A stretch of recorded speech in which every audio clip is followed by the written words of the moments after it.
নমস্কার, আমি জয়ন্তী। আমাদের রান্নাঘরে আপনাদের সকলকে স্বাগত। আজকে আরও একটি নতুন ভিন্ন স্বাদের রেসিপি নিয়ে আপনাদের সামনে হাজির হয়ে গেছি। আশা করব রেসিপিটি আপনাদের ভালো লাগবে। যদি ভালো লাগে অবশ্যই কিন্তু লাইক, কমেন্ট, শেয়ার করতে একদমই ভুলবেন না। নিজেদের বন্ধু বান্ধব এবং পরিবারের সকলের সাথে ভিডিওগুলি অবশ্যই শেয়ার করবেন। আর যারা যারা এখনও পর্যন্ত চ্যানেলটি সাবস্ক্রাইব করেননি তাদের কাছে রিকোয়েস্ট করব, প্লিজ চ্যানেলটি সাবস্ক্রাইব করে নিয়ে পাশে থাকা বেল বাটনটি অবশ্যই প্রেস করে দেবেন। তাহলেই কিন্তু প্রথম নোটিফিকেশান আপনাদের কাছে পৌঁছে যাবে। তো চলুন রান্নাটি শুরু করে নেওয়া যাক। আজকে কিন্তু আমি একটা ভিন্ন স্বাদের রেসিপি নিয়ে আপনাদের সামনে হাজির হয়েছি। সেটা কি বলবো। তো এখানে আমি দুধ নিয়েছি। আপনারা ঠিক যতটা পরিমাণ দুধ নেবেন সেটা মাথায় রাখবেন যে ওটাকে ফুটিয়ে অর্ধেক কোয়ান্টিটিতে আনতে হবে।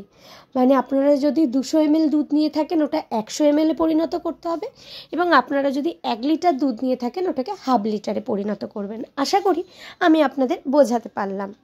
তো ওইদিকে দুধটা ফুটছে, আর সেই সময় সেখান থেকে একটু দুধ তুলে নিয়ে একটি কাপে নিয়েছি, আর তার সাথে গুঁড়ো দুধ দিয়ে দিলাম। আমি এখানে আমুলিয়া ব্যবহার করছি, আপনারা চাইলে আমুল দুধের ব্যবহারও করতে পারেন।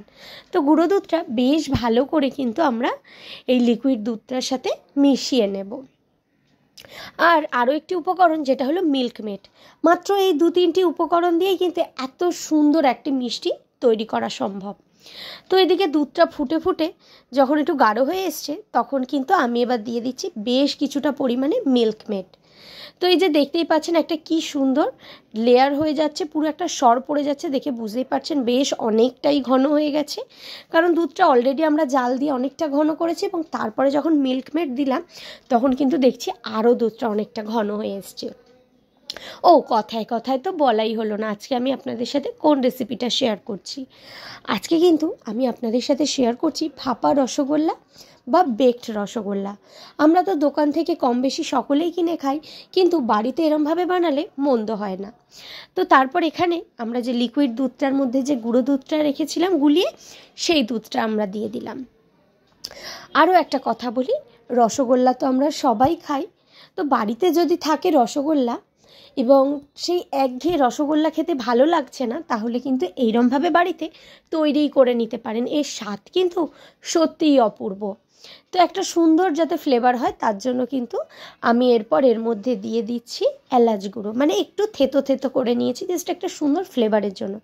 আর দুধের কালারটা দেখেছেন কি সুন্দর হয়ে গেছে না? ওই যে অতক্ষণ ফোটানো এবং তারপর মিল্কমেড দেওয়ার জন্য কালারটা এতটা সুন্দর এসছে।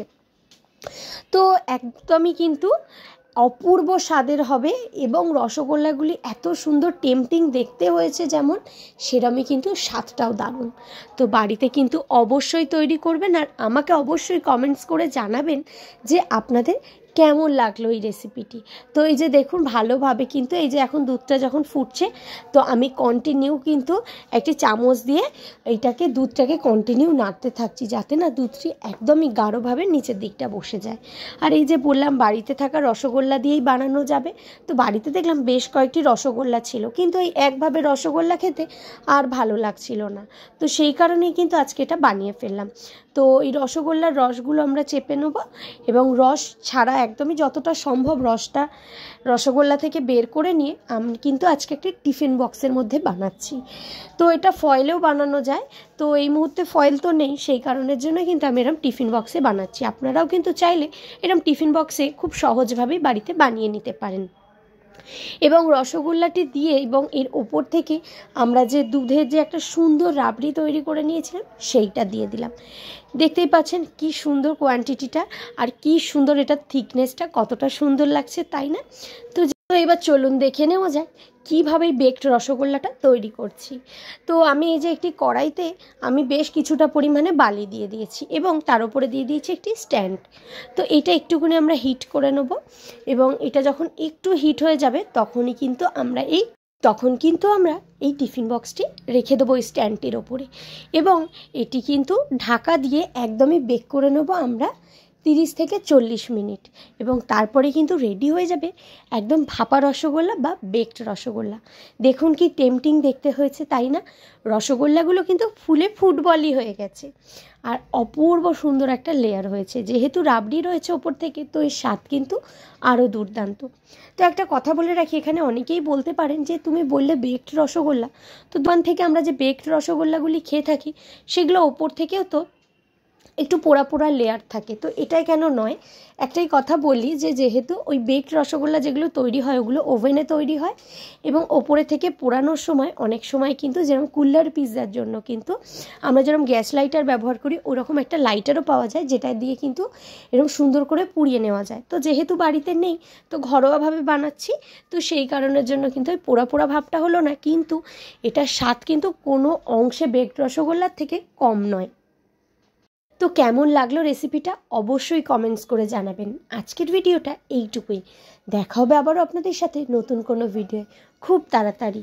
ততক্ষণের জন্য সবাই ভালো থাকবেন, সুস্থ থাকবেন, আর অবশ্যই কিন্তু চ্যানেলটি সাবস্ক্রাইব করে রেখে পাশে থাকা বেল বাটনটি প্রেস করে দেবেন। সকলকে অসংখ্য ধন্যবাদ সম্পূর্ণ ভিডিওটি দেখবার জন্য।